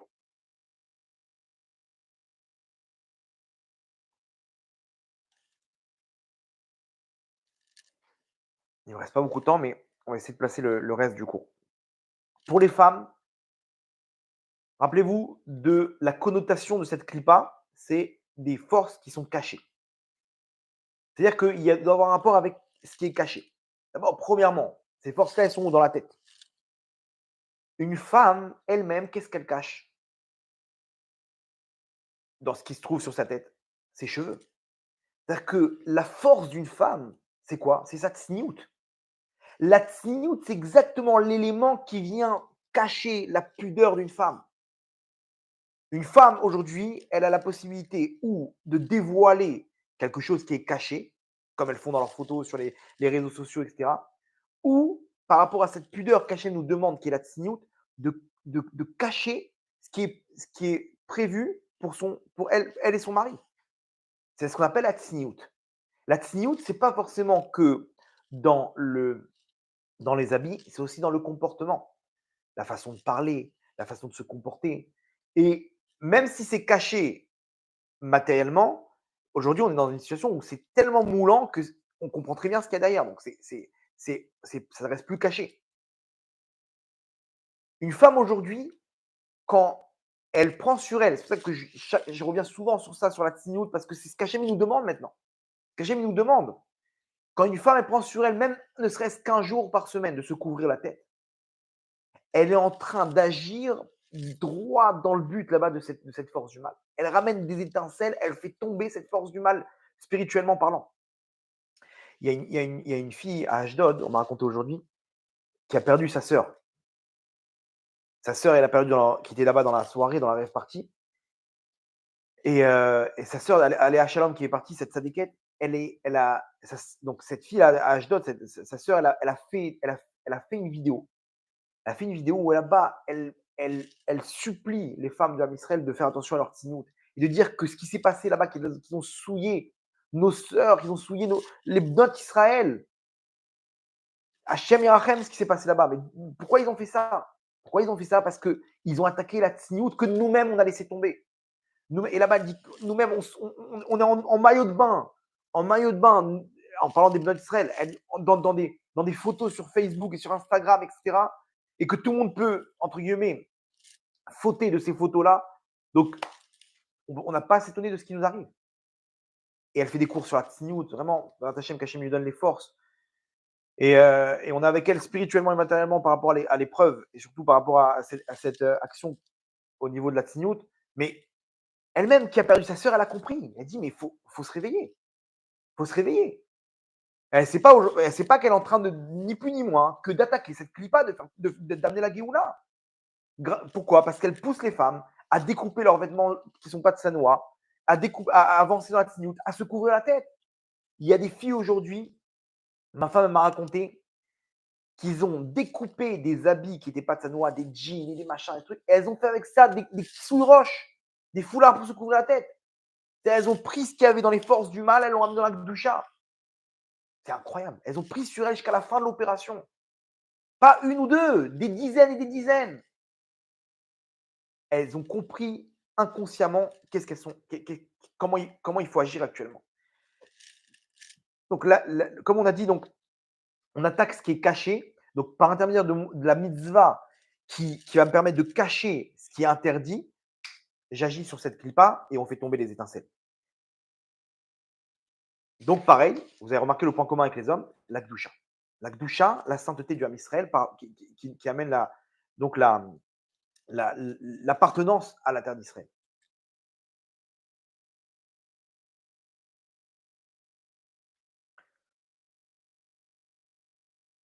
Donc, on récapitule. Deux actions qui sont en fait qu'une seule et même action qu'Hachem nous demande maintenant, c'est d'agir dans la Gdusha. Les hommes, que ce soit au niveau de la pensée, de la parole, par l'étude des secrets de la Torah, et surtout de faire attention. Faire attention à sa bride, faire attention mets un filtre, mettez des filtres, ne nous trahis pas, frérot, ne nous trahis pas. Fais attention, ne tombe pas. Tout ce qui est semence en vin, tout ça, tiens bon, tiens bon. Pareil, pour les filles, tout ce qui est caché, sniout, bien qu'elles si elles peuvent lire le Zohar, etc. Sniout, toi, Simat Sadeket, sois forte. C'est très, très dur. La tsniout pour les femmes, c'est très, très, très dur aujourd'hui en 2023. La rue, il y a ça du matin au soir. On voit ça, on regarde, on sent. Sois forte, Sadika. Parce que c'est de là qu'on agit et qu'on donne des forces à nos soldats. Hachem, il veut qu'on agisse dans ce niveau-là parce c'est ces clipotes-là qu'on fait tomber et qu'on arrive à neutraliser pour l'étape d'après, qui est la naissance de la royauté de Ben David. Comme on a dit, donc vous vous rappelez, ce qu'on a dans les étapes, on avait, je vous rappelle, dans la paracha de la semaine dernière, donc, c'est les peuples. Juste après qu'Hachem il fait l'alliance avec l'homme Israël, il y a les 10 peuples. On nous parle donc de ces trois-là dans un des versets, qu'on est en plein combat actuellement. Et juste après, on a l'épisode avec Agar, qui est la servante d'Abraham, et la naissance d'Ishmaël. Et vous allez voir comme c'est intéressant. Maintenant, vous allez voir l'analyse de comment juste après, on arrive à la naissance de la royauté divine. L'histoire, elle est comme ça. Vous allez voir comment c'est incroyable. L'histoire, je vous le fais en petit résumé. Sarah, elle n'arrive pas à avoir d'enfant. Elle veut que son mari ait une descendance. Donc, elle fait un acte incroyable de dire, mon cher mari, voilà ma servante, elle est là, prends-la comme épouse et amène une descendance. Sarah, elle donne sa servante, qui s'appelle Agar. Agar, c'est la servante donc de Sarah, qui est ni plus ni moins que la princesse d'Égypte, la fille de Pharaon, de Paro. Quand Abraham il est arrivé en Égypte, elle a vu la grandeur d'Abraham. Elle a dit, vaut mieux être une servante chez Abraham qu'une princesse chez Paro. Et donc, elle a demandé à rester avec Sarah et de l'aider, de la servir, de rester avec elle. Maintenant, donc, Sarah, elle donne sa servante à Abraham pour que son mari puisse avoir une descendance. Elle ne pense pas à elle. Elle dit, moi, je pense au Ham Israël, je pense à mon mari, il doit avoir une descendance. C'est pas grave. Si ce n'est pas moi, ce sera avec quelqu'un d'autre. Elle fait cet acte-là et elle laisse sa servante. Agar, tout de suite, elle tombe enceinte. Et là, d'un coup, elle prend la grosse tête. Elle prend la grosse tête et elle commence. Alors, imaginez-vous, c'est la servante de Sarah. Donc, Sarah, elle lui donne des ordres. Mais Agar, elle lui fait comprendre, mais inconsciemment, indirectement, elle lui fait comprendre, mais pour qui tu te prends? Toi-même qui te prends pour la tzadékette, etc. Hachem, il t'a pas donné d'enfant. Et moi, il me donne tout de suite un enfant. Donc, elle a commencé un peu à se la jouer. Et Sarah, elle a mal pris. Elle a fait redoubler d'efforts. Elle a commencé à dire, viens ici nettoyer. Et là-bas, elle a commencé à la servir un peu plus fort. C'est-à-dire que Sarah, elle a joué sur son rôle de patronne pour la faire souffrir un peu plus. Comme nous dit le Passouk, donc, Vateanea Sarai, Vativrach Mipanea, donc elle a fait souffrir. Agar, elle a craqué, elle est partie. Agar, elle a craqué, elle est partie. Nous dit le Ramban, écoutez bien comme c'est fort. Nous dit le Ramban sur ce Passouk-là, ce qu'elle a fait Sarah. Chata'a imanu beinu yazé. Elle a fauté notre mère, Sarah Imenu. Elle a fauté dans cette souffrance qu'elle a fait à Agar. Oui, c'est vrai qu'Agar, elle a été dure, elle a bien, comment dire, fait remarquer. Elle a mis les boules, quoi, comme on dit. Et Sarah, elle n'aurait pas dû réagir comme ça. Il n'y a que le Ramban pour dire ça, pour dire que Sarah, elle a fauté. Il nous dit le Ramban, Chata imenu bainu yazé. Elle a fauté notre mère avec cette souffrance qu'elle a fait. Vegam Avraham, et même Avraham, il a fauté. Beinicho la sotken, en la laissant faire ça. Veshama Hachem El Onia. Hachem, il a écouté sa plainte. Agar, elle s'est plainte de cette souffrance. Venatan Laben, il lui a donné un enfant, Hachem. Chez Yehe Pere Adam, ce sera un enfant sauvage. Remarquez bien, en hébreu, on dit Adam Chacham, Adam Gadol, un homme intelligent, grand. La seule fois où on devance on devance donc ce qu'on veut décrire sur la personne, c'est que pour Ishmaël. On dit Péré Adam. On ne dit pas Adam Péré, un homme sauvage. On nous dit avant d'être un homme, c'est d'abord un sauvage. Péré Adam. Donc Hachem, il a écouté la souffrance d'Agar, il lui a donné un enfant qui sera Péré Adam, la note Zera Avraham Vesara Bechol Mine Aïnouï, pour faire souffrir la descendance d'Avraham et de Sarah de plusieurs souffrances. C'est-à-dire que le 7 octobre, ce qui s'est passé, la source, elle vient de la souffrance qu'a fait Sarah et Avraham, qui a laissé faire à Agar. Vous vous rendez compte? Bien entendu, qui a chauffé? Agar. Agar, elle a chauffé dans l'histoire. Mais la naissance d'Ishmaël, il vient à cause de ce qui s'est passé avec Sarah. Ok? On continue. Maintenant, des centaines d'années plus tard, la naissance de David Améler, vous allez voir qu'elle va faire exactement la réparation de ce qui s'est passé avec Sarah. David Améler, comment il est venu au monde? Vous allez voir, c'est incroyable. Incroyable. David Améler, alors son père c'est Ishaï. Alors il faut comprendre que Ruth, rappelez-vous donc, je vous fais le résumé. Ruth, elle vient du peuple de Moab. Ok? Le peuple de Moab, Ruth, elle décide de se convertir. Sauf que le problème, c'est que il y a un verset dans la Torah qui dit Moavi ou Ammoni lo yavo bikal Hashem. Ils ne peuvent pas, Moab ne peut pas rentrer dans l'assemblée d'Hachem, dans le peuple juif. Il y a certains peuples qui ne peuvent pas se convertir, dont Moab. Ruth, c'est donc nous, dans le verset, on nous parle de Moab. Est-ce que ça fait référence à l'homme, au masculin, mais la femme Moavia, elle peut, oui, se convertir ou pas? Point d'interrogation. Ruth, elle décide de se convertir et elle se marie avec Elimelech. Ruth et donc Orpa, ok, elle se marie avec Elimelech et son frère, ok, qui sont les enfants de Naomi, et les deux, ils meurent. Les deux, ils meurent, et donc tout le monde a compris, ben voilà, ils ont pris comme femme, Marlon, exactement, non, Elimelech, pardon, c'était le mari de Naomi, pardon, Chazak, Marlon et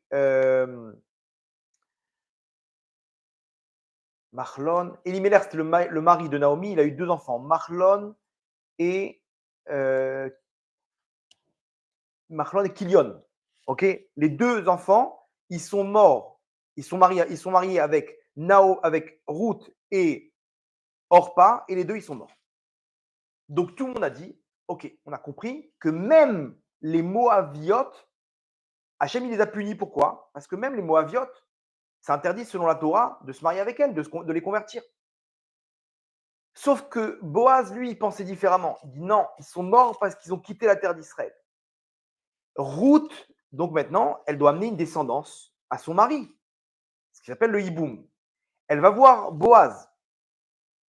Et donc, il y a une mitzvah qui doit continuer la descendance de son mari, à Ruth, en la prenant comme femme. Maintenant, personne ne veut la prendre comme femme. Pourquoi? Parce qu'ils ont peur de la halakha. Peut-être qu'ils sont morts à cause du fait que dans la Torah, c'est même une Moavia, elle est interdite de rentrer dans le Ham Israël. Mais Boaz, lui, il pense différemment. Il dit non, on peut la prendre comme épouse. Boaz, il prend Ruth comme épouse. Elle tombe enceinte. Le lendemain du mariage, Boaz meurt. Il quitte ce monde. Les gens, ils ont dit ça y est, on a compris que lui aussi, il s'est fait punir. Donc, résultat des courses, Moavia aussi, elle est interdite. OK? De cette union naît Oved, et Oved, il va emmener au monde Ishaï, qui est le père de David Améler. Ishaï, lui, il a des enfants, mais dans sa tête, il a toujours le soupçon que peut-être que c'est pas un juif et que sa descendance, elle est donc il n'a pas amené de descendance au monde. Peut-être que oui, peut-être que non. Il trouve une astuce selon la halakha, pour amener une nouvelle descendance qui va être, oui, permis de rentrer dans le Ham Israël. Donc, il y a une combine. Cette combine, la Gemara dans Kiddushin Samertet, elle explique, à Moud Aleph, qu'un mamzer, qui est issu d'une relation interdite d'une femme mariée, lui aussi, il n'appartient pas au Ham Israël. Okay, c'est très spécial, il y a des règles, etc. Comment il peut faire pour que sa descendance rentre dans le Ham Israël? Il doit se marier avec une servante non juive, Kénaanite. Okay, l'enfant qui va naître va avoir le statut de serviteur. Et lorsqu'il le libère, il devient juif. Un Eved Kénaani qui est libéré devient Kénaani. Devient juif, pardon. Donc, il se dit, Ishaï, moi, je suis peut-être Moavi. Donc, j'ai le même statut que Mamzer. Donc, je vais prendre ma servante non juive. Il avait une servante non juive là-bas. Et je vais me marier avec elle. Je vais amener un enfant. Et cet enfant, je vais le libérer. Donc, il aura le statut de Eved. Et donc, il va devenir juif.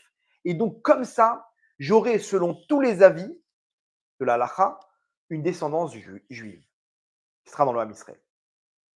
Vous avez compris le plan de Ishaï? Donc, Ishaï, il s'adresse à sa servante et il lui dit, il faut qu'on se marie, toi et moi. Il se sépare de sa femme et il prend pour épouse sa servante. Sa servante, elle entend ce plan. Elle va voir sa maîtresse qui s'appelle Nitzevet Bat Adael, okay, qui est la mère de David Améler, la femme de Ishaï, et elle lui dit, je peux pas te faire ce coup-là. Ton mari, il est venu me voir pour me prendre comme épouse. Il m'a expliqué l'histoire. Qu'est-ce qu'on fait? La femme de Ishaï, elle dit, bah écoute, il sait ce qu'il fait. C'était le Gdolador, c'était le grand de la génération, Ishaï. Il savait très bien ce qu'il faisait. Elle dit, non, je peux pas faire ça. Regarde ce qu'on va faire. Après le mariage, on va faire comme Rachel et Léa. Le soir de l'union, de la relation, tu vas prendre ma place. Et elle voulait tellement amener encore un autre enfant de sadique qu'elle a succombé à la proposition de sa servante, la Nitzevet Bat Adael. Et elle a accepté. Et ce soir-là, elle s'est retrouvée avec Ishaï. Elle est tombée enceinte de David Améler. Ishaï, il était sûr d'être parti avec la servante. Nous dit le Rama Mipano. C'est qui cette servante, sa déquête? C'est le Gilgoul de Hagar. Là, accroché aux ceintures. Le Gilgoul, la réincarnation de Hagar, ok, Memzain, Hot Memzain, il dit le Rama Mipano là-bas dans Sefer HaGilgoulim, il nous dit que cette servante de Nitzevet Bat Adael n'est ni plus ni moins que le Gilgoul de Hagar. Et Hagar, rappelez-vous, elle était à l'origine de tout le mal qu'il y a dans le monde maintenant, aujourd'hui avec l'homme Israël, avec Ishmaël et tout ça. Pourquoi? Parce qu'elle a chauffé à Sarah. Sarah, elle est tombée, elle aurait pas dû, dans tout le chesed qu'elle a reçu de son mari, d'Abraham, etc. Ils accueillent des gens, etc. Elle aurait dû se comporter de façon parfaite. Elle aurait pas dû, répondre à Hagar. Donc, qui est à l'origine de toute cette histoire? Hagar. Hagar, elle est revenue en tant que servante de Nitzevet Bat Adael, la femme de Ishaï, pour réparer. Comment? Là, elle doit faire l'inverse. Lorsque elle doit maintenant être donnée comme épouse à Ishaï, comme Hagar l'a été, elle a refusé. Elle a dit non, je ne peux pas faire de mal à ma maîtresse. Chose que Hagar a fait à l'époque. Hagar, elle a eu aucune pitié On lui a proposé, elle a dit d'accord. Elle est partie avec Abraham, elle est tombée enceinte et elle a commencé à chauffer Sarah en l'humiliant. La servante maintenant de Nitsevet Batadael, la mère de David, elle a dit non. Et donc, c'est le Gilgoul de Hagar qui a réparé la faute qu'elle a engendrée. Cette réparation, elle a amené que la mère de David, elle s'est présentée à la place et elle-même, elle a mis au monde David Améler. Ça veut dire que la naissance même de David Améler et toute sa descendance, elle vient lorsque Hagar et son Gilgoul baissent la tête devant la Gdusha. Vous comprenez? Donc, ça veut dire que maintenant, c'est incroyable. On est en train de fermer la boucle maintenant par rapport à l'étape d'après. Lorsque Hagar, qui est à l'origine d'Ishmaël, baisse la tête devant le Ham Israël, alors c'est la naissance de la royauté divine. C'est la renaissance du Mashiach. C'est incroyable. Vous avez compris le message, la boucle, comment elle se fait maintenant?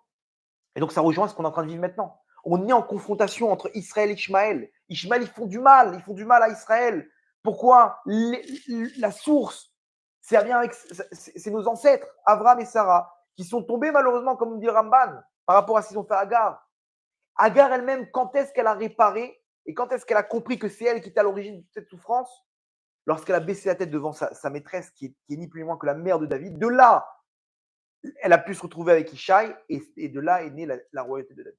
C'est-à-dire que la royauté de David, elle naît lorsque la source d'Ishmaël admet donc que la Gdusha doit passer devant. Vous comprenez? Donc, comment on fait en sorte que la Gdusha, qui représente ces trois lumières d'en haut, de Chorma Binadat, ils arrivent à neutraliser les trois lumières équivalentes dans les forces du mal par rapport à ce qu'on a dit, par rapport à la Gdusha, par rapport à l'étude du Zohar, par rapport à la Tsiniout, par rapport à tout ça. Et donc, matériellement parlant, on est en train de donner des forces pour que les kidnappés, les étincelles matérielles qui sont ces kidnappés, ils sortent et que Israël, ils réussissent leur victoire et que cette clipa, elle tombe. Vous avez vu le puzzle incroyable? Elle est trop belle, notre Torah. Elle est trop belle. Tout est imbriqué l'un dans l'autre. On vient de fermer la boucle. Et donc, l'étape d'après, c'est la naissance de David Améler. Comme on le voit maintenant avec cette histoire du Gilgoul de Hagar. Et donc, juste après, on le voit dans la paracha de cette semaine, Sarah, elle chasse Ishmaël. Elle dit Garesh et Ta'ama Azot. Elle demande à Abraham chasse ce peuple.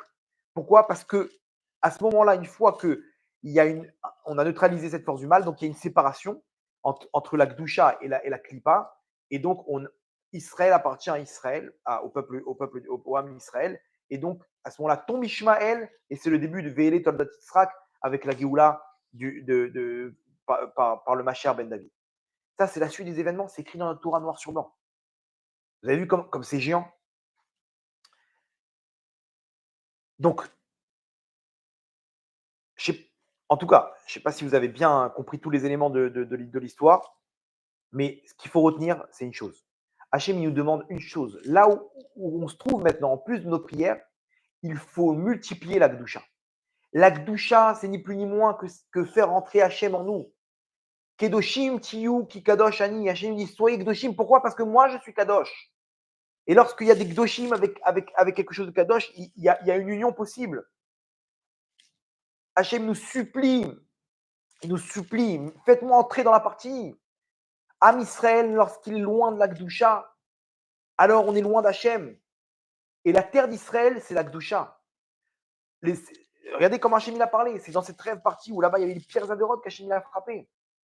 Et comment on appartient à cette terre? Par la Gdusha. Cette Gdusha-là, c'est ce qu'on fait. C'est ce qu'on arrive à donner de la puissance à cette terre. Au Ham Israël, c'est par la Gdusha, parce qu'on fait rentrer Hachem sur cette terre. Malheureusement, dans la Torah, on nous dit que s'il y a de l'adultère et des avérotes, va qui arrête cette trême, la terre, elle vomit ses habitants parce qu'elle ne peut pas supporter cette faute. Et eux-mêmes, ils se sacrifient. Et Ishmaël, ils ont des forces. Ils s'appellent les Shahidim. Shahidim, ça veut dire les Gdoshim. Les Gdoshim, c'est-à-dire sinon on n'utilise pas cette Gdusha, ça part dans l'autre côté. Donc aujourd'hui, on a compris qu'on est en pleine milchama, on est en pleine guerre, dans tous les fronts spirituels, matériels. Vous avez vu comment on est en pleine guerre spirituelle. On peut donner des forces aux commandos d'élite. Et vous allez voir qu'une femme encore et encore qui se renforce dans la tsniout et quelqu'un qui se transforme qui se renforce dans la Gdoucha, on va apprendre que des bonnes nouvelles et des victoires et des nissim et des flaot. Parce que c'est comme ça que l'homme Israël, il donne des forces à Hachem. Quand l'homme Israël, il est relié à Hachem dans la pensée, dans la parole, dans son être même, une femme, et si elle pouvait voir la lumière qu'elle a lorsqu'elle se couvre la tête. Alors, Matsadika, c'est dur. Un petit effort. Mon tzaddik, sois fort. C'est très dur. Mais sois avec nous. Ne nous trahis pas. On est tous des guerriers. Il faut qu'ensemble, on saute dans le feu pour pouvoir faire ce sacrifice à Hachem. C'est ce qu'Hachem nous demande. J'espère que ce n'était pas trop compliqué. Mais soyons forts pour la suite. OK? Parce que le Ham Israël, il a besoin de nous. Ham Israël, il a besoin de nous sur tous les fronts. C'est pas simple. On est dans une impasse. Mais venez, on fait entrer Hachem dans la partie. Comment? Par la Gdoucha. Par la Gdoucha. Et automatiquement, après, l'étape d'après, c'est la naissance de la royauté de David, de Hachem Berachamim Dolim. On va finir avec une petite histoire. Je vais essayer de la faire courte, mais on va terminer avec une petite histoire sympathique que j'ai déjà racontée. Sympathique, elle est forte, mais vous allez voir qu'elle matérialise ce qu'on a expliqué ce soir. Il y avait un soldat qui s'appelait Rami Lévi, ok, donc un rapport avec les supermarchés en Israël. J'ai retenu son nom parce que c'est le même nom que les supermarchés. Loin de toute Torah, toute mitzvot, il s'est retrouvé à la deuxième guerre du Liban. Avant la guerre, il se retrouve avec des copains. Il était après une garde, il rentre dans sa chambre et il voit tous ses copains autour d'une table en train de jouer au Ouija. Ouija, pour ceux qui s'appellent science en hébreu, c'est on met des lettres autour sur un tableau, ok, et on met un verre et on fait appel à une neshama qui est là dans la pièce, qui vient sur ce verre, ok, donc tout le monde met les doigts sur le verre et on lui pose des questions et le verre bouge et sur les lettres. Et donc, les lettres qu'on compose, c'est la réponse à la question. Et c'est incroyable, les gens ils peuvent vous raconter. Selon la Torah, c'est interdit. Interdit de faire ça. C'est un chiyuv karet euh, de faire ça. Mais les gens qui l'ont fait, par ignorance, peuvent vous dire, c'est incroyable. Ça fait trembler de peur. Ils posent des questions, qu'est-ce qui va se passer dans le futur, etc. Et comme c'est des neshamot qui errent, qui n'ont pas encore leur repos, et qu'ils entendent ce qui se passe, des mauvais décrets ou des bons décrets, ils peuvent transmettre des informations du futur. Et tous racontent, et ça c'est incroyable, que lorsqu'ils posent une question sur Hachem, le verre explose. Qu'est-ce qui fait Hachem en ce moment? Boum, le verre explose. C'est incroyable. En tout cas, ils sont là en train de jouer à ce jeu. Et l'autre, ce Rami Lévi, là, notre personnage de l'histoire, il n'y croit pas et machin. Ils sont là en train de poser des questions. Et il dit qui tu es. Il donne son nom. Et il dit comment tu es mort. Il dit parce que j'étais à la guerre de Kippour, je suis mort. Et il lui dit mais quand quelqu'un il meurt parce qu'il est soldat, il ne va pas directement au Gan Eden. Et il dit oui, mais moi, je n'ai pas eu l'intention de mourir pour l'âme Israël. Donc, je suis en train de payer mes fautes, etc. Donc, et là, il lui dit, il lui pose la question, dis-nous quelque chose qui va se passer pour nous.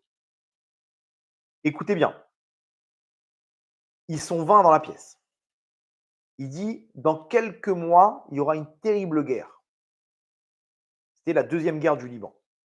Il y aura une terrible guerre et en haut, toutes les Neshamot, elles sont en train de prier pour annuler les décrets. Mais le décret va passer. C'est dans quelques mois, il y aura une terrible guerre. Vous tous, dans la pièce, vous serez présents dans cette guerre et 12 d'entre vous vont mourir. Et là, il demande, fais-nous la liste des noms. Et avec le verre, tac, il compose les lettres, 12 noms. Le dernier, Rami Lévi. Et lui, il n'y croit pas, il dit, mais arrêtez vos bêtises, vous êtes en train de faire des coups et machin. Mais au fond, il a une voix qui lui dit, attends, il a quand même donné des détails. Viens, on va voir, dans quelques mois, s'il y a une guerre qui éclate. Et effectivement, 8 mois plus tard, deuxième guerre du Liban. Il se retrouve là-bas face aux combattants du Hezbollah. OK. Et il voit ses copains lorsqu'il arrive là-bas. Et Tout le monde a en tête cette histoire qu'il y en a 12 qui doivent partir. Et lui, il sait qu'il fait partie de cette liste. Et ils arrivent au combat, ils font des opérations et il y a des pertes. Et les pertes, c'est ni plus ni moins que ceux de la liste. Premier, deuxième, troisième. Il y en a 10 des 12 qui sont partis. Il lui reste lui et un autre et ils partent en opération. Maintenant, au fond, lui, il tremble de peur. Il dit attends, j'y crois pas, qu'est-ce que je fais? Mais il prend ses précautions, mais d'un autre côté, il se dit bon, il n'y croit pas trop à ces trucs-là, quoi, le truc des morts, etc. Et d'un coup, ils font une opération. Dans l'opération, il y en a deux qui doivent partir pour couvrir l'unité, leur unité. C'est-à-dire comment ça marche? Il y a une unité qui avance.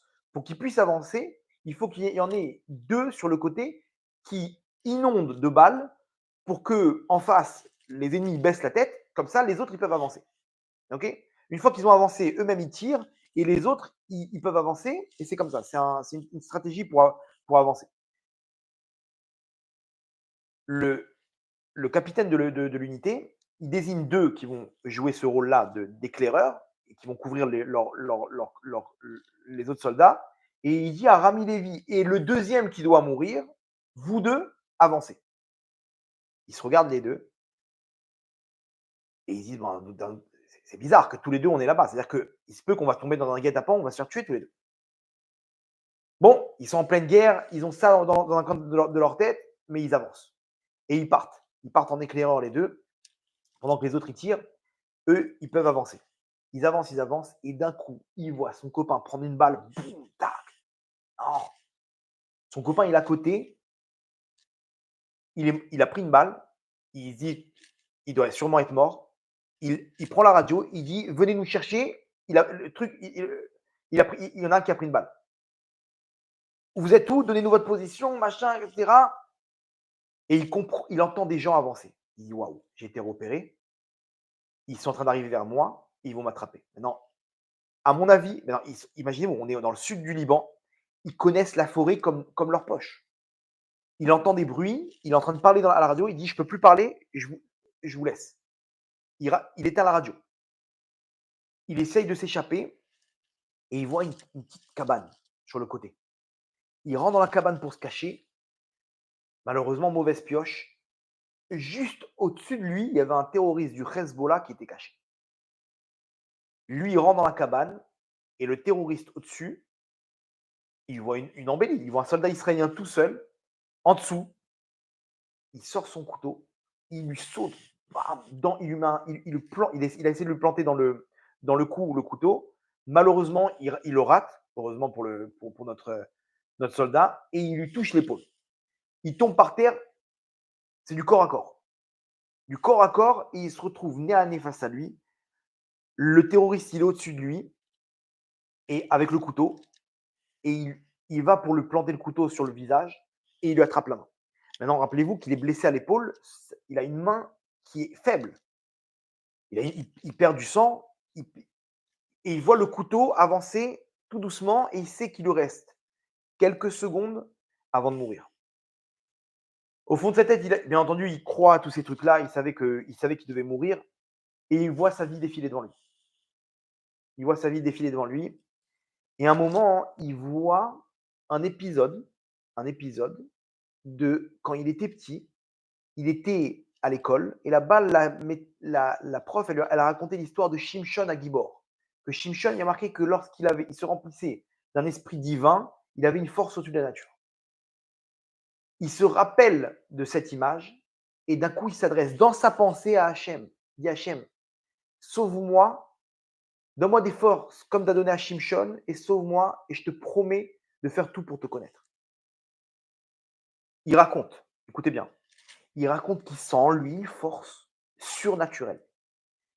Il prend la main du terroriste, il serre tellement fort que le couteau il tombe. Il raconte qu'il prend la tête du terroriste, il le pousse sur le côté et il écrase la tête du terroriste. Il dit, je ne comprends pas ce qui m'arrive. Je sens une force tellement forte. J'écrase la tête. Le mec, il est mort sur place. Il dit, je lâche le mec il est mort. Je regarde mes mains. Je me dis, mais ça, comment j'ai fait? Aujourd'hui, c'est un témoignage qui existe. Il s'appelle Rami Lévi. Vous pouvez le trouver sur YouTube. Il raconte comment il s'est connecté avec Hachem par la pensée. il a fait tchouva, Hachem lui a donné des forces.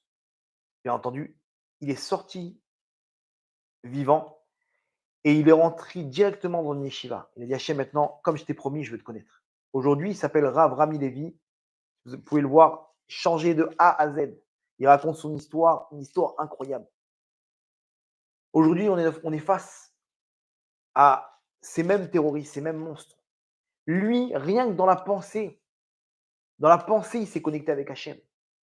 Alors imaginez-vous, nous, dans la Gdusha, si on y arrive, quelle force on peut amener au Ham Israël. Ham Israël, il a une force au-dessus de la nature. Les Maccabim, le peuple juif, c'est un peuple qui est surnaturel. C'est un peuple qui est surnaturel. On peut avoir des forces au-dessus de la nature à une seule condition. Si on se connecte avec Hachem. Lui, c'est ce qu'il a fait, il s'est connecté avec Hachem. Hachem, il a envoyé des miracles. Donc nous, aujourd'hui, on sait ce qu'on doit faire. À nous de nous relier à Hachem. Comment? Hachem nous dit Kedoshim Tiou, dit Kadosh Ani. Si vous êtes Kedoshim, vous êtes avec moi. Et moi, je peux intervenir. Une femme qui se couvre la tête, elle protège l'âme Israël. Un homme qui fait attention à sa pensée, un homme qui fait attention à sa Kedusha, qui étudie la Torah, surtout les secrets de la Torah, il protège l'âme Israël. Donc maintenant, on a compris comment faire sortir ces étincelles qui vont permettre de faire ni plus ni moins. Chacun d'entre nous, on peut faire une opération de sauvetage de ces kidnappés. Vous allez voir les miracles.